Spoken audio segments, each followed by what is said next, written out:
Hello everyone, good morning. চলে এসেছি আরও একটা নতুন ব্লগ নিয়ে। তো ড্রেস আপ দেখে বুঝতে পারছো নিশ্চয়ই যে আমি অলরেডি অফিসের জন্য রেডি হয়ে গেছি। আর রোজকারের মতন চলো আজকেও দেখাচ্ছি তোমাদেরকে যে আমার মা লাঞ্চে কি প্যাক করে দিয়েছে। তো চলো। তো এখানে আছে ভাত, এটা দিয়েছে হচ্ছে, ভালো করে দেখাই, এটা বলতে পারবে কি, এটা হচ্ছে তরমুজের খোসার ঘন্ট, যেটা আমার মা করে।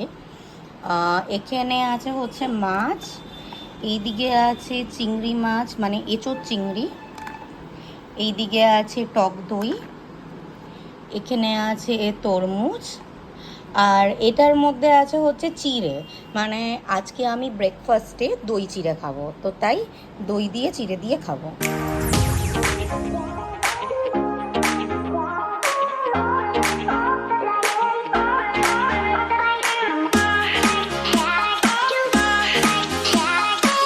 টিফিন প্যাক করা তো রেডি হয়ে গেছে, আর এখন আমি হচ্ছে বেরিয়ে যাব। এখন আমি স্টেশনে যাব, কারণ আমার ট্রেন আছে 7:30 নাগাদ। 7:30 রানাঘাট লোকালে আমি উঠবো। আচ্ছা চলো যাচ্ছি, টাটা।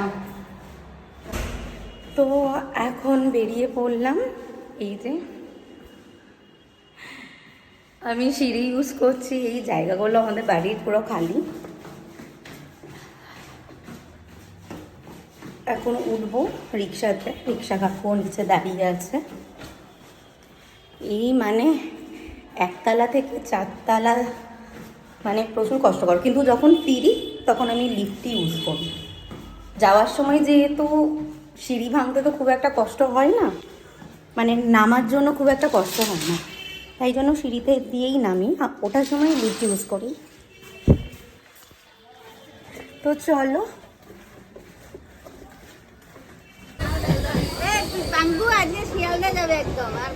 তো উঠে পড়েছি ট্রেনে। এখানে আমার সব বান্ধবীরাও বসে আছে, আর আজকে বেশ ট্রেনটা না খালি খালিই যাচ্ছে। আমরা ট্রেনে বেশ ভালোই মজা করতে করতে যাই। তারপর অফিস থেকে ফিরে এলাম, আর এখন ঢুকে গেছি রানাঘাটে। আজকে আমি ভাগীরথী এক্সপ্রেসটা পেয়ে গেছি, তো ভাগীরথীতেই এসছি।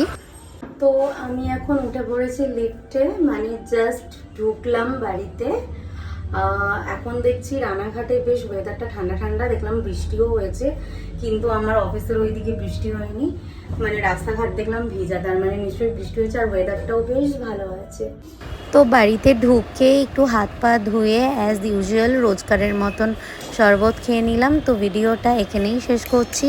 সবাই ভালো থেকো, সুস্থ থেকো, টাটা।